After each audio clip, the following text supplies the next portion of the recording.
അസ്സലാമു അലൈക്കും വറഹ്മത്തുള്ളാഹി വബറകാതുഹു. അങ്ങനെ അന്ന് വൈകിട്ട് എല്ലാവരും ഭക്ഷണം കഴിക്കുമ്പോൾ നമ്മുടെ ഷാജഹാനിക്ക ഫായിസിനോടും ലൈലാത്തയോടും മക്കളോടുമെല്ലാമായി ചോദിച്ചു, അപ്പോൾ മക്കളെ, ഇനി നമ്മളോട് വിവരം വിളിച്ച് പറയാനാണ് അവർ പറഞ്ഞിട്ടുള്ളത്. അസീസ് വൈകിട്ട് വിളിച്ചിരുന്നു, എന്നാൽ നമുക്ക് കാര്യങ്ങളെല്ലാം വേഗം തീരുമാനിക്കില്ലേ എന്ന് ചോദിച്ചുകൊണ്ട്. അപ്പോൾ അവസാനമായി നിങ്ങളോട് ഒരിക്കൽ കൂടി അഭിപ്രായം ചോദിക്കാനാണ്. എന്നാൽ നമുക്ക് 2 കല്യാണവും ഒരുമിച്ച് ആക്കാം അല്ലേ എന്ന് ചോദിച്ചു. ലൈലാത്തയും മക്കളും പറഞ്ഞു, ഇനിയിപ്പോൾ പ്രത്യേകിച്ചെന്ത് അഭിപ്രായം, എല്ലാം നമ്മൾ സംസാരിച്ചത് തന്നെയല്ലേ, എല്ലാവർക്കും സമ്മതമാണ്, കുഴപ്പമൊന്നുമില്ല എന്ന് പറഞ്ഞു. എന്നാൽ ഇൻഷാ അല്ലാ നാളെ അവർക്ക് ഞാൻ വിളിച്ച് പറയുകയാണ്. അതിന് മുൻപായിട്ട് സുമിമോളോ ഉപ്പാനോടും അതുപോലെ തന്നെ എൻ്റെ കൂട്ടുകാരൻ അബൂബക്കറിനോടും വിളിച്ച് കാര്യങ്ങൾ പറയണം എന്നെല്ലാം അവർ പറഞ്ഞു. അബൂബക്കറിൻ്റെ പേര് പറഞ്ഞപ്പോഴാണ് നമ്മുടെ ഷാജഹാനിക്കാക്ക് ഉച്ചക്കൽ ഉണ്ടായ ആ ഒരു കാര്യം ഓർമ്മ ഉണ്ടായത്. അദ്ദേഹം ചോദിച്ചു, ഞാൻ നിങ്ങളോടൊരു പ്രത്യേക കാര്യം പറയാൻ വിട്ടുപോയിരുന്നു. എല്ലാവരും ആകാംക്ഷപൂർവ്വം നമ്മുടെ ഷാജഹാനിക്കാടെ മുഖത്തേക്ക് നോക്കി. അദ്ദേഹം പറഞ്ഞു, നിങ്ങൾ കണ്ടില്ലേ ഇന്ന് വന്ന അതിഥികളുടെ കൂട്ടത്തിൽ ഒരു സ്പെഷ്യൽ ഗസ്റ്റിനെ, നമ്മുടെ അബൂബക്കറിൻ്റെ മോനെ. അവൻ എൻ്റെ എല്ലാം മുൻപിൽ പെട്ടപ്പോൾ ആകെ എളിഭ്യനായിട്ടാണ് ഇരിക്കുന്നത്. അവൻ്റെ വിചാരം നമുക്കൊന്നും ഇതൊന്നും അറിയില്ല എന്നായിരുന്നു. പുതിയ ഭാര്യയെയും കൊണ്ട് വന്നിരിക്കുന്നു. എനിക്ക് അപ്പോൾ അവനെ കണ്ടപ്പോൾ ദേഷ്യം കൊണ്ട് എന്താ ചെയ്യണ്ട് എന്ന അവസ്ഥയിലായിരുന്നു. എൻ്റെ കൈയും കാലും ഇങ്ങനെ വിറഞ്ഞു കയറുകയായിരുന്നു. അവനെ 2 പൊട്ടിക്കാനാണ് തോന്നിയത്. ഇത്രയും നല്ല ഒരു പൊന്നുമോളെ തള്ളിക്കളഞ്ഞുകൊണ്ട് പുതിയ ഒന്നിനെയും കൊണ്ട് വന്നത് കണ്ടില്ലേ, എന്താണ് അവൻ്റെ ഒരു അവസ്ഥ. അതുകൊണ്ട് നന്നായി, എന്തായാലും അവന് അങ്ങനെ ഒരു കാര്യം ചെയ്തത് കൊണ്ട് നമുക്ക് നമ്മുടെ പൊന്നുമോളെ കിട്ടിയല്ലോ, എന്നേക്കുമായി നമ്മുടെ സുമിമോളെ നമുക്ക് കിട്ടിയല്ലോ എന്നെല്ലാം പറഞ്ഞു. ഇത് കേട്ടപ്പോൾ നമ്മുടെ ഫായിസും പറഞ്ഞു, എനിക്കും അതെ, അവനെ നേരിൽ കണ്ടപ്പോൾ കൊല്ലാനുള്ള ദേഷ്യമാണ് വന്നത്. പുതിയ ഭാര്യയെയും കൊണ്ട് ഇന്നലെ കല്യാണം കഴിഞ്ഞ പുതുമണവാളിനെ പോലെ കെട്ടിയൊരുങ്ങി വന്നപ്പോൾ എനിക്കും അവനെ കൊല്ലാനുള്ള ദേഷ്യമാണ് ഉണ്ടായിരുന്നത്. പിന്നെ വന്ന അത്രയും അതിഥികളുടെ മുൻപിൽ വെച്ച് എന്തെങ്കിലും ചെയ്തു കഴിഞ്ഞാൽ അത് പിന്നെ എൻ്റെ നൂറമോളുടെ ഭാവിയെ ബാധിക്കുമോ എന്ന് കരുതിയാണ് ഞാൻ ക്ഷമിച്ചു നിന്നത് എന്ന് പറഞ്ഞു. ഷാജഹാനിക്ക ചോദിച്ചു സുമിയോട്, മോളെ, നിനക്കെന്തെങ്കിലും പറയാനുണ്ടോ എന്ന്. അവൾ പറഞ്ഞു, ഉപ്പാ, ആ അധ്യായം ഞാൻ മറന്നു കളഞ്ഞതാണ്. എൻ്റെ ജീവിതത്തിൽ നിന്ന് ഒരു കറുത്ത അധ്യായമായി ഞാൻ എൻ്റെ പുസ്തകത്തിൽ നിന്നും ചീന്തിക്കളഞ്ഞ ഒരു ഏടാണത്. എനിക്ക് ഒന്നും തോന്നിയില്ല, ഞാൻ നിങ്ങളോട് പറയാൻ മറന്നുപോയത് എന്ന് പറയുന്നില്ല കേട്ടോ, വേണ്ട എന്ന് വെച്ചത് തന്നെയാണ്. ഒരിക്കൽ ജോലി അന്വേഷിച്ച് നമ്മുടെ പുതിയ കടയിൽ വന്നിരുന്നു. അന്ന് ഞാൻ കണ്ടപ്പോൾ എൻ്റെ മനസ്സിൽ അങ്ങനെയുള്ള ഒരു വികാരങ്ങളും ഉണ്ടായിരുന്നില്ല. അന്യ ഏതോ പുരുഷനെ കാണുന്ന ഒരു പ്രതീതിയായിരുന്നു എനിക്ക്. അവനിപ്പോൾ എൻ്റെ മനസ്സിൽ തന്നെ ഇല്ല എന്ന് പറഞ്ഞു. അപ്പോൾ നമ്മുടെ ഷാജഹാനിക്ക് ചോദിച്ചു, അതും ഉണ്ടായപ്പോൾ അതിൻ്റെ ഇടയിൽ, അപ്പോൾ അവൻ്റെ സ്ഥിതി ഇപ്പോൾ അത്ര നല്ലതുമൊന്നുമല്ല എന്ന് തോന്നുന്നു അല്ലേ? ഇപ്പോൾ ജോലിയും കൂലിയൊന്നുമില്ലാതെ തെണ്ടിത്തിരിഞ്ഞ് നടപ്പാവും. എന്തായാലും എൻ്റെ കൂട്ടുകാരൻ്റെ കഷ്ടകാലം. ആകെയുള്ള ഒരു ആൺതരി, അതിൻ്റെ കാര്യം ഇങ്ങനെ. പിന്നെയുള്ളതൊരു ഭാര്യ, അതിൻ്റെ കാര്യം അങ്ങനെ. എന്തു ചെയ്യാൻ, എൻ്റെ കൂട്ടുകാരൻ്റെ വിധി എന്ന് പറഞ്ഞു. അപ്പോൾ നമ്മുടെ സുമി പറഞ്ഞു, അല്ല ഉപ്പ, ഇപ്പോൾ ഉമ്മാക്ക് നല്ല മാറ്റമുണ്ട്. ഉമ്മാക്ക് ഒരുപാട് പശ്ചാത്താപമുണ്ട്. കഴിഞ്ഞ കാലങ്ങളെയെല്ലാം ഉമ്മ ഇപ്പോൾ ഓർക്കാൻ കൂടി ഇഷ്ടപ്പെടുന്നില്ല. ഇപ്പോൾ ഉമ്മ നല്ലൊരു മനുഷ്യ സ്ത്രീയായി മാറിയിട്ടുണ്ട്. ഞാൻ കുറച്ച് ദിവസം കൂടി കഴിഞ്ഞിട്ട് ഉപ്പാനോടും ഉമ്മാനോടും കാര്യങ്ങളെല്ലാം പറഞ്ഞ് അവരെ തമ്മിൽ ഒരുമിപ്പിക്കണം ഇൻഷാ അല്ലാഹ്. അതോടുകൂടി കാര്യങ്ങളെല്ലാം ശരിയാവും എന്ന് പ്രതീക്ഷിക്കാം എന്നെല്ലാം പറഞ്ഞു. അപ്പോൾ നമ്മുടെ ഷാജഹാനിക്ക് പറഞ്ഞു, ഇൻഷാ അല്ലാഹ് എല്ലാം ശരിയായി വരട്ടെ, നമുക്ക് പടച്ചവനോട് പ്രാർത്ഥിക്കാം. മോളെന്തായാലും മോളെ ഇങ്ങനെയെല്ലാം അവർ ദ്രോഹിച്ചിട്ടും അവരുടെ കുടുംബത്തിന് വേണ്ടി ഇത്രയും കഷ്ടപ്പെടുന്നുണ്ടല്ലോ. എൻ്റെ കൂട്ടുകാരൻ്റെ അവസ്ഥയാലോചിച്ചിട്ടാണ് ഞാനും ഇതിനെല്ലാം മുതിരുന്നത്. അല്ലെങ്കിൽ അവൻ്റെ ഭാര്യയുടെയും മകൻ്റെയും സ്വഭാവത്തിനനുസരിച്ച് പിന്നെ ആ കുടുംബത്തെ തിരിഞ്ഞു നോക്കില്ല. പിന്നെ എൻ്റെ കൂട്ടുകാരനായിപ്പോയില്ലേ, അവനൊരു നല്ല ജീവിതം വേണ്ടേ എന്ന് വിചാരിച്ചിട്ടാണ് ഞാനും ഇതിന് പരിശ്രമിക്കുന്നത് എന്നെല്ലാം അദ്ദേഹം പറഞ്ഞു. വൈകിട്ട് അദ്ദേഹം നമ്മുടെ സുമയുടെ വീട്ടിലേക്ക് വിളിച്ചു. അസ്സലാമു അലൈക്കും റഫീഖെ, ഞാൻ ഷാജഹാനാണ്. സുമിമോളുടെ വീട്ടിൽ നിന്നാണ്. അപ്പോൾ എൻ്റെ മകളെ കല്യാണം കൂടി നടത്താമെന്നാണ് ഞങ്ങൾ വിചാരിക്കുന്നത്. അവളെ ഇന്ന് ഒരു കൂട്ടർ വന്ന് കണ്ടുപോയി. ഞങ്ങൾക്ക് കുടുംബപരമായി അങ്ങോട്ടും ഇങ്ങോട്ടും അറിയാവുന്നത് ആണ്. അതുകൊണ്ട് തന്നെ പെട്ടെന്ന് കല്യാണം ഉണ്ടാവും ഇൻഷാ അല്ലാഹ്. അപ്പോൾ നമുക്ക് 2 കല്യാണം കൂടി ഒരുമിച്ച് ആക്കാമെന്നാണ് വിചാരിക്കുന്നത്. ഞാൻ നാളെ അവരോട് കൂടി സംസാരിച്ച് നല്ലൊരു ദിവസം കണ്ടുവെച്ച് നിന്നെ വിളിച്ച് അറിയിക്കാം എന്ന് പറഞ്ഞു. സുമിയുടെ ഉപ്പ പറഞ്ഞു, അൽഹംദുലില്ലാഹ്, സന്തോഷം. എൻ്റെ മകൾക്ക് ഇനിയെങ്കിലും ഒരു നല്ല ജീവിതം ഉണ്ടാവുമെന്ന് ഞാൻ വിശ്വസിക്കുന്നു ഇൻഷാ അല്ലാഹ് എന്ന് പറഞ്ഞുകൊണ്ട് അദ്ദേഹം ഫോൺ വെച്ചു. അതിൻ്റെ ശേഷം നമ്മുടെ ഷാജഹാനിക്ക അബൂബക്കറിക്കാവരെയും വിളിച്ച് വിവരങ്ങൾ പറഞ്ഞു. അബൂബക്കറെ, അപ്പോൾ കാര്യങ്ങളെല്ലാം ഏകദേശം തീരുമാനമായിട്ടുണ്ട്. ഇന്ന് ഇവിടെ എൻ്റെ മകളെ കാണാൻ വരാമെന്ന് പറഞ്ഞ കൂട്ടർ വന്നു. അങ്ങോട്ടും ഇങ്ങോട്ടും ഇഷ്ടമായി. എല്ലാം പെട്ടെന്ന് ചെയ്യാനാണ് 2 കൂട്ടർക്കും താല്പര്യം. അപ്പോൾ ഇൻഷാ അല്ലാഹ് നമ്മുടെ വീട്ടിൽ 2 മക്കളുടെയും കല്യാണം ഉണ്ടാവും ഇൻഷാ അല്ലാഹ്. ഞാൻ ദിവസം തീരുമാനിച്ച് നിന്നെ വിളിച്ച് അറിയിക്കാം എന്നെല്ലാം പറഞ്ഞു.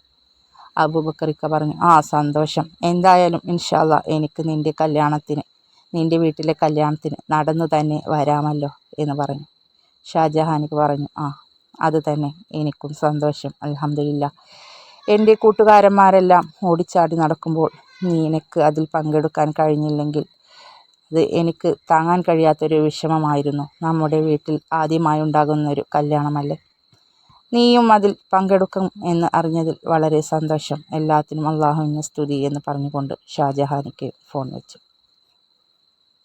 ദിവസം നമ്മുടെ സുമിയും അതുപോലെ തന്നെ ഫായിസും കടയിലായിരുന്നു. ആ സമയത്താണ് നമ്മുടെ മുനീർ ഫായിസിൻ്റെ ഫോണിലേക്ക് കോൾ വിളിക്കുന്നത്. പരിചയമില്ലാത്ത ഒരു നമ്പറാണ്. അവൻ ഫോൺ അറ്റൻഡ് ചെയ്തു. ഹലോ. മറുതലക്കൽ നിന്നും നമ്മുടെ മുനീർ. ഹലോ, എന്നെ അറിയുമോ എന്ന് ചോദിച്ചു. അപ്പോൾ നമ്മുടെ ഫായിസ് പറഞ്ഞു, ഇല്ല, അറിയില്ല, ആരാണ്? ഞാൻ ഇന്നലെ അവിടെ വന്നിരുന്നു, എന്നെ കണ്ടിരുന്നില്ലേ? ഞാൻ മുനീറാണ്, നിൻ്റെ ഉപ്പാൻ്റെ കൂട്ടുകാരൻ്റെ മോൻ. നീയോ, എന്താ വിശേഷിച്ച് എന്ന് ചോദിച്ചു. ഫോണിൽ പറയാനുള്ള കാര്യങ്ങളെല്ലാം എല്ലാം നേരിട്ട് പറയാനുള്ളതാണ്. എനിക്ക് നേരിട്ട് കാണണം. എപ്പോഴാണെന്ന് കാണാൻ കഴിയുക എന്ന് ചോദിച്ചു. അതിനെന്താ, ഇന്ന് വൈകിട്ട് നീ നമ്മുടെ പുഴക്കരയിലേക്ക് വാ, അവിടെ നിന്ന് സംസാരിക്കാം. അല്ലെങ്കിൽ ബീച്ചിൽ വന്നാലും മതി, എവിടെയാണെങ്കിലും സംസാരിക്കാം. ഒഴിഞ്ഞ് സംസാരിക്കണമെങ്കിൽ അങ്ങനെയുള്ള സ്ഥലങ്ങളിലല്ല എവിടെയെങ്കിലും പോകണം എന്ന് പറഞ്ഞു. അപ്പോൾ നമ്മുടെ മുനീർ പറഞ്ഞു, എന്നാൽ ഞാൻ വൈകിട്ട് ബീച്ചിൽ വരാം, നീയും അവിടെ വാ എന്ന് പറഞ്ഞു. ശരി എന്ന് പറഞ്ഞു. ഇതെല്ലാം കേട്ടുകൊണ്ട് നമ്മുടെ സുമി ഇങ്ങനെ കൈകൊണ്ട് എന്താണ് എന്ന് ചോദിക്കുന്നുണ്ട്. അപ്പോൾ ഫായിസ് ഇങ്ങനെ കൈകൊണ്ട് കാണിക്കേണ്ടി വെയിറ്റ് ചെയ്യുന്നു, കാരണം അവൻ ഫോണിലായിരുന്നു. ഫോൺ വെച്ച ശേഷം അവൻ പറഞ്ഞു, ഇപ്പോൾ വിളിച്ചത് ആരാണെന്ന് അറിയുമോ എന്ന് ചോദിച്ചു. അവൾ പറഞ്ഞു, ഇല്ല, മനസ്സിലായില്ല. നിൻ്റെ ആദ്യ ഭർത്താവ് മുനീർ. അവൾ ചോദിച്ചു, അവനെന്തിനാ നിന്നെ വിളിച്ചത്? എനിക്കറിയില്ല, എന്ത് ഏടാകൂടെ ഒപ്പിക്കാനാന്നാവോ. എന്തായാലും എന്നോട് വൈകിട്ടൊന്ന് കാണണം, തനിച്ച് കാണണം എന്ന് പറഞ്ഞിട്ടുണ്ട് എന്ന് പറഞ്ഞു. അപ്പോൾ നമ്മുടെ സുമി പറഞ്ഞു, എന്താണെങ്കിലും ചെന്ന് നോക്ക്, എന്താണെന്ന് അറിയാമല്ലോ എന്നെല്ലാം പറഞ്ഞു. പോയി നോക്കട്ടെ. എന്തായാലും മിക്കവാറും ഇന്നലെ ഉച്ചക്ക് എൻ്റെ കൈ തരിച്ചതാണ്. എന്തെങ്കിലും കുരുത്തക്കേടിനാണെങ്കിൽ അവനെ അവിടെ ഇട്ട് ഞാൻ പൊട്ടിക്കും എന്നെല്ലാം പറഞ്ഞു. അപ്പോൾ സുമി ചിരിച്ചുകൊണ്ട് പറഞ്ഞു, വേണ്ട, അതിനൊന്നും നിൽക്കേണ്ട, എന്തായാലും നീ പോയി നോക്ക് എന്ന് പറഞ്ഞു. അതേസമയം തന്നെ നമ്മുടെ റഹീമയും നമ്മുടെ ജമാലിനെ കോൾ ചെയ്തിട്ടുണ്ടായിരുന്നു. ഹലോ, ഞാൻ റഹീമയാണ്.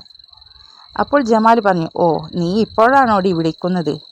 എൻ്റെ പെണ്ണ് എങ്ങനെയുണ്ടെന്ന് ഒരഭിപ്രായം പോലും നീ പറഞ്ഞില്ലല്ലോ, ഇപ്പോഴാണോ നീ വിളിക്കുന്നത്?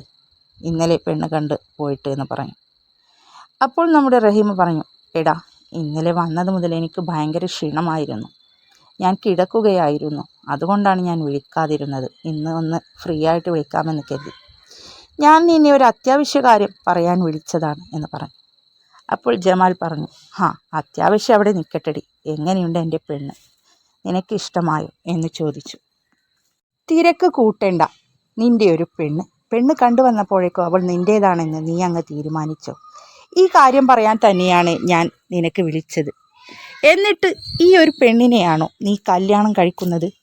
എന്ത് കോലമാടാ അവൾ, തീപ്പെട്ടിക്കൊള്ളിക്ക് കൈയും കാലും വെച്ച പോലെയുണ്ട്. എന്ത് കോലം, ഒരു വെളുത്ത് തടിയൊന്നുമില്ലാതെ ഒരു പെണ്ണ്. നിനക്ക് കുറച്ചുകൂടി ഹൈറ്റും വെയ്റ്റും ഒക്കെയുള്ള കുറച്ചുകൂടി മോഡേൺ ആയിട്ടുള്ള ഒരു പെണ്ണിനെയാണ് എൻ്റെ സങ്കല്പത്തിലുണ്ടായിരുന്നത്. എടാ, നിനക്ക് ഓർമ്മയില്ലേ, നീ കോളേജിൽ പഠിക്കുന്ന സമയത്തൊക്കെ എത്രയെല്ലാം സുന്ദരിമാരാണ് നിൻ്റെ പിന്നാലെ നടന്നിരുന്നത്. എനിക്ക് പോലും നിന്നെ ഒരു കണ്ണുണ്ടായിരുന്നു. പിന്നെ നിനക്ക് അങ്ങനെയുള്ള കാര്യങ്ങളൊന്നും ഇഷ്ടമില്ലല്ലോ. ഒരുപാട് പേർ നിൻ്റെ പിന്നാലെ വന്നതല്ലേ. ഞാൻ പോലും നിന്നെ വളക്കാൻ എത്ര ശ്രമിച്ചിട്ടുണ്ട്. പക്ഷേ നീയാണൊരു മണകുണാഞ്ചൻ. ഒരു പെണ്ണിനോട് പോലും നീ സംസാരിക്കുമായിരുന്നു. എന്നോട് തന്നെ ഫ്രണ്ട്ഷിപ്പിൻ്റെ പേരിലല്ലേ പിന്നെ നീ അടുത്തത്, ഫ്രണ്ടായി കാണാം എന്നെല്ലാം പറഞ്ഞു. പിന്നെ അവരുടെ വീടിൻ്റെ കഥയോ ഒരു ആട്ടിൻകൂട് പോലെ, ഒരു കന്നുകാലിത്തൊഴുത്ത് പോലെയൊക്കെ എനിക്ക് തോന്നിയത്. നിൻ്റെ വീടുമെല്ലാം എത്ര വലുപ്പവും, നിൻ്റെ വീടും സ്ഥലവും, അത്ര വലിയ വീടും എല്ലാം. എന്താ നിൻ്റെ സെറ്റപ്പ്? നിനക്ക് യോജിക്കുന്നതാണോ? അവർക്കൊക്കെ ഇപ്പോഴല്ലേ 4 അണ ഉണ്ടായത്, അത്രയെങ്കിലും ആ ഒരു വൃത്തിയും കാര്യങ്ങളും ആ വീടെല്ലാം ഉണ്ടായത്. എന്താണ് അതിൻ്റെ അവസ്ഥ? നിനക്ക് കുറച്ചുകൂടി വലിയ വീട്ടിൽ നിന്ന്, വലിയ തറവാട്ടിൽ നിന്ന് നല്ല മോഡേണായ എന്നെപ്പോലെയൊക്കെയുള്ള നല്ല പെണ്ണിനെ കിട്ടില്ലേ എന്നെല്ലാം പറഞ്ഞു. ഇത് കേട്ടതും നമ്മുടെ ജമാലിന് ദേഷ്യം കൊണ്ട് ഇങ്ങനെ കൈക്കാൽ വിറച്ചു. അവൻ പറഞ്ഞു, അത് ശരി, നീ ഇത് പറയാനാണോ നീ വിളിച്ചത്? എന്ത് കുറ്റമാണ് നീ അവളിൽ കണ്ടത്, അവളുടെ വീട്ടുകാരിൽ കണ്ടത്? നിനക്ക് വലുത് സമ്പത്തും സൗന്ദര്യവും എല്ലാം ആയിരിക്കും. തരക്കേടില്ലാത്ത, ആരും കുറ്റം പറയാത്ത സൗന്ദര്യമുണ്ട് അവൾക്ക്. പിന്നെ വീടും അത്യാവശ്യം ചെന്നു കയറാനുള്ള വീടൊക്കെയുണ്ട്. പിന്നെ കല്യാണം കഴിഞ്ഞാൽ ഞാൻ അവിടെയൊന്നുമല്ലല്ലോ താമസിക്കുന്നത്. പെണ്ണിൻ്റെ വീടും സ്വത്തും എല്ലാം കണ്ട് കെട്ടാൻ എൻ്റെ വീട്ടിലേക്കല്ലേ കൊണ്ടുവരുന്നത്. അല്ലാതെ അവളുടെ സമ്പത്തോ അവളുടെ വീടോ മോഹിച്ചല്ല ഞാൻ കല്യാണം കഴിക്കുന്നത്. എനിക്ക് വേണ്ടത്, ഞാൻ പോയി കഴിഞ്ഞാൽ എൻ്റെ ഉമ്മാക്ക് ഒരു തുണ, ഞാനും എൻ്റെ ഉപ്പയും പുറത്തു പോയാൽ എൻ്റെ ഉപ്പാനെ പൊന്നുപോലെ നോക്കുന്ന നല്ലൊരു പെൺകുട്ടിയാണ് വേണ്ടത്. അല്ലാതെ എനിക്ക് കുറേ സ്വത്തും സൗന്ദര്യവുമുള്ള സിനിമാ നടിയെപ്പോലെയുള്ള, നീ ഉദ്ദേശിക്കുന്ന പോലെയുള്ള പെണ്ണിനെയല്ല വേണ്ടത്. അങ്ങനെയുള്ള പെണ്ണിനെ കിട്ടിയിട്ട് കാര്യവുമില്ല. എൻ്റെ ഉമ്മായെ നോക്കുമോ എന്ന് ആർക്കറിയാം. എനിക്കും എൻ്റെ വീട്ടുകാർക്കും എന്തായാലും ഇഷ്ടമായി. ഞങ്ങൾ ഇതിൽ നിന്ന് പിന്മാറാനും പോകുന്നില്ല. ഞങ്ങൾ അവർക്ക് വാക്ക് കൊടുത്തിട്ടുണ്ട്. അതുകൊണ്ട് ഇനി നീ ഇഷ്ടപ്പെട്ടില്ല, അല്ലെങ്കിൽ നീ എന്തെങ്കിലും കുറ്റം പറഞ്ഞാലോ, ഞാൻ ഇതിൽ നിന്ന് പിന്മാറില്ല എന്ന് പറഞ്ഞു. അപ്പോൾ നമ്മുടെ റഹീമ പറഞ്ഞു, അത് ശരി, ഞാൻ എപ്പോഴും നിന്നോട് പറയാറുണ്ട് എനിക്ക് കൂടി ഇഷ്ടപ്പെടുന്ന പെണ്ണിനെ കല്യാണം കഴിക്കണമെന്ന്. ഇതിനാണോ നീ എന്നെ രാവിലെ തന്നെ വിളിച്ച് കെട്ടി ഒരുങ്ങി എഴുന്നള്ളിച്ച് കൊണ്ടുപോയത്? ഞാൻ വിചാരിച്ചു എനിക്കിഷ്ടപ്പെട്ടില്ല എന്ന് പറഞ്ഞാൽ നീ ഇത് ഒഴിവാക്കുമെന്ന്. എൻ്റെ ഒരു ഫ്രണ്ടിൻ്റെ കസിൻ്റെ മോളുണ്ട്, നല്ല അടിപൊളി സിനിമാ നടി, നയൻതാരയെ പോലെയുള്ള പെൺകുട്ടിയാണ്, നിനക്ക് വേണമെങ്കിൽ ആലോചിക്കാമെന്ന് പറയും. അപ്പോൾ നമ്മുടെ ജമാലിന് ദേഷ്യം കൊണ്ട് കണ്ണു കാണാതെ അവൻ പറഞ്ഞു, എനിക്കെന്തായാലും സിനിമാ നടി നയൻതാരയെ പോലുള്ള പെണ്ണിനെയൊന്നും വേണ്ട. അവളെ വേണമെങ്കിൽ നീ നിൻ്റെ ആങ്ങളയെ കൊണ്ട് ഒന്നുകൂടിയാണ് കെട്ടിച്ചോ. നീ ഏതായാലും മറ്റൊരു പെണ്ണിൻ്റെ ജീവിതം കളഞ്ഞ് അവൻ്റെ ജീവിതത്തിലേക്ക് ചെന്ന് കയറിയതല്ലേ. അതുപോലെ നിൻ്റെ ആങ്ങളയെ കൊണ്ടങ്ങ് കെട്ടിച്ചളാ എന്ന് പറഞ്ഞു. ദേഷ്യം വന്നിട്ട് ജമാൽ പറഞ്ഞു പോയതാണ്. ജമാൽ അങ്ങനെ ഒരിക്കലും ഒരാളുടെ മുഖത്ത് നോക്കി എടുത്തടിച്ച പോലെ ഒന്നും പറയാറില്ല. എന്നാൽ ആവശ്യമില്ലാതെ തൻ്റെ കാര്യത്തിൽ ഇടപെട്ടപ്പോൾ അവൻ ദേഷ്യം കൊണ്ട് പറഞ്ഞു പോയതാണ്. അത് കേട്ടതും റഹീമ ദേഷ്യപ്പെട്ടുകൊണ്ട് ഫോൺ വെച്ചു. ഇനി നിന്നോടൊന്നും പറഞ്ഞിട്ട് കാര്യമില്ല, ഞാൻ എന്തായാലും ഫോൺ വെക്കുകയാണ്, നീ നിൻ്റെ ഇഷ്ടം പോലെ ചെയ്യ് എന്ന് പറഞ്ഞുകൊണ്ട് അവൾ ഫോൺ ഓഫ് ചെയ്തുകൊണ്ട് ബെഡിലേക്ക് വലിച്ചെറിഞ്ഞു. അവൾക്ക് മനസ്സിലായി, ഇനി താൻ എന്ത് പറഞ്ഞിട്ടും കാര്യമില്ല, ഈ കല്യാണം നടക്കും. ഇനി സുമിയുടെയും അതുപോലെ തന്നെ ഫായിസിൻ്റെയും കല്യാണം മുനീർ പറഞ്ഞു മുടക്കിയാൽ മതിയായിരുന്നു. ഇനിയിപ്പോൾ ആകെയുള്ളൊരു പ്രതീക്ഷ അതാണ് എന്നെല്ലാം വിചാരിച്ചുകൊണ്ട് അവൾ ഫോൺ ദേഷ്യത്തോടെ ബെഡിലേക്ക് വലിച്ചെറിഞ്ഞു. തന്നെ നമ്മുടെ ഷാജഹാനിക്ക അസീസിക്കയെയും വിളിച്ചു. അപ്പോൾ നമുക്ക് അങ്ങ് കാര്യങ്ങൾ തീരുമാനിക്കാം അല്ലേ? ഞാൻ നല്ലൊരു ദിവസം നോക്കി വെച്ചിട്ടുണ്ട്. ഈ വരുന്ന ഞായറാഴ്ചയുടെ മേലെ ഞായറാഴ്ച നല്ല ദിവസമാണ്. അന്നേക്ക് കാര്യങ്ങൾ അങ്ങ് ഉറപ്പിച്ചാലോ എന്ന് ചോദിച്ചു. അസീസിക്ക പറഞ്ഞു, ഇൻഷാ അല്ലാഹ്, എന്നാൽ ഞാൻ ഇവിടെയും എല്ലാവരോടും ആ കാര്യങ്ങൾ സംസാരിക്കട്ടെ. അന്ന് നല്ല ദിവസമാണെങ്കിൽ അന്നേക്ക് തന്നെ നമുക്ക് ഉറപ്പിക്കാം എന്ന് പറഞ്ഞു. അങ്ങനെ വൈകുന്നേരം നമ്മുടെ ഫായിസിനെ മുനീർ വിളിച്ചു. ഞാനിവിടെ ബീച്ചിൽ എത്തിയിട്ടുണ്ട്, നീ എവിടെ എന്ന് ചോദിച്ചു. അപ്പോൾ ഫായിസ് സുമിയെ വീട്ടിൽ കൊണ്ടുപോയി ബൈക്കിലാണ് പിന്നെ ബീച്ചിലേക്ക് പോയത്. സുമിയെ വീട്ടിൽ കൊണ്ടുചെന്ന് ആക്കിയതിൻ്റെ ശേഷം അവൻ ഇറങ്ങുമ്പോൾ പറഞ്ഞു, സുമി, ഞാൻ എന്തായാലും പോയി നോക്കട്ടെ, എന്താണ് അവന് പറയാനുള്ളത് എന്ന് കേൾക്കാമല്ലോ എന്ന് ചോദിച്ചു. ഫായിസ് ചെല്ലുമ്പോൾ നമ്മുടെ മുനീർ ഒഴിഞ്ഞ് ഒരു ഭാഗത്ത് ഇങ്ങനെ ഒരു ഐസ്ക്രീമും തിന്നുകൊണ്ട് അവനെ വെയിറ്റ് ചെയ്ത് ഇരിപ്പുണ്ട്. മുനീർ ചോദിച്ചു, നിനക്കും വാങ്ങിക്കട്ടെ ഒരു ഐസ്ക്രീം എന്ന് ചോദിച്ചുകൊണ്ട് ഹേയ് എന്ന് പറഞ്ഞുകൊണ്ട് ഐസ്ക്രീംകാരനെ ഇങ്ങനെ കൈകൊണ്ട് വിളിക്കാൻ നിന്നു. അപ്പോൾ നമ്മുടെ ഫായിസ് പറഞ്ഞു, ഞാൻ നിൻ്റെ സൽക്കാരം സ്വീകരിക്കാൻ വന്നതല്ല, നിനക്ക് എന്താണ് പറയാനുള്ളത് എന്ന് കേൾക്കട്ടെ. എന്തായാലും നിന്നെ ഇന്നലെ കണ്ടപ്പോൾ തന്നെ എനിക്ക് ഒന്ന് പൊട്ടിക്കാൻ തോന്നിയതാണ്. പിന്നെ നിന്നെ പോലെയല്ല ഞാൻ അങ്ങനെ ചെയ്യാറില്ല എന്ന് പറഞ്ഞു. അപ്പോൾ മുനീർ പറഞ്ഞു, എനിക്ക് നിന്നോട് പറയാനുള്ളത്, എൻ്റെ ആദ്യ ഭാര്യ എന്ന ഒരുത്തി ഇപ്പോൾ നിൻ്റെ വീട്ടിൽ കയറിക്കൂടിയിട്ടുണ്ടല്ലോ. നിൻ്റെയും നിൻ്റെ കുടുംബത്തിൻ്റെയും നല്ല ഭാവിക്ക് വേണ്ടി പറയുകയാണ്. അവളെ നീ ഒരിക്കലും കല്യാണം കഴിക്കരുത്. കഴിയുകയാണെങ്കിൽ നീ ഇന്ന് ചെന്നിട്ട് ഇന്ന് തന്നെ അവളെ അവിടെ നിന്ന് ഇറക്കി വിടണം. അവൾ നിനക്കോ നിൻ്റെ കുടുംബത്തിനോ ചേർന്ന ഒരു പെണ്ണല്ല. എൻ്റെ ഉപ്പാൻ്റെ സ്നേഹിതൻ്റെ മോനല്ലേ. നിങ്ങളുടെ നല്ലതിന് വേണ്ടിയിട്ടാണ് ഞാൻ പറയുന്നത്. അവൾ ഒരു പോക്ക് കേസാടാ, അതുകൊണ്ടാണ് ഞാൻ തന്നെ അവളെ ഒഴിവാക്കിയത്. പിന്നെ അതുമാത്രമല്ല, അവൾക്ക് കുഞ്ഞുങ്ങളും ഉണ്ടാവില്ല. നിനക്ക് നാളെ ഒരു തലമുറ വേണ്ടേ നിൻ്റെ ഉപ്പാൻ്റെ പരമ്പര നിലനിർത്താൻ. അതുകൊണ്ട് തന്നെ നീ അവളെ കല്യാണം കഴിക്കരുത്. അവൾ എൻ്റെ കൂടെയുള്ളപ്പോൾ തന്നെ അവൾക്ക് ഒരുപാട് ചെക്കന്മാരുമായി ബന്ധമുണ്ടായിരുന്നു. വൈകുന്നേരമൊക്കെ അവൾ അവരെ കൂടെ കറങ്ങാൻ ബീച്ചിലും അങ്ങനെയും ഇങ്ങനെയും ഒക്കെ പോകാറുണ്ട്. ഈ ഒരു വാചകം പറഞ്ഞ് മുഴിപ്പിച്ചില്ല. അപ്പോഴേക്കും അവൻ മുനീറിൻ്റെ മുഖത്ത് ഫായിസിൻ്റെ കൈ ആഞ്ഞ് പതിച്ചു. ഠേ എന്നൊരു ശബ്ദവും അതിനൊപ്പം കണ്ണിൽ നിന്ന് പൊന്നീച്ച പറക്കുന്നത് പോലെയൊരു അനുഭവമാണ് നമ്മുടെ മുനീറിനുണ്ടായത്. പറഞ്ഞു, നിന്റെ ആ പൊഴുത്ത നാവ് കൊണ്ട് ഇനി അവളെപ്പറ്റി ഒരക്ഷരം ശബ്ദിച്ചു പോകരുത്.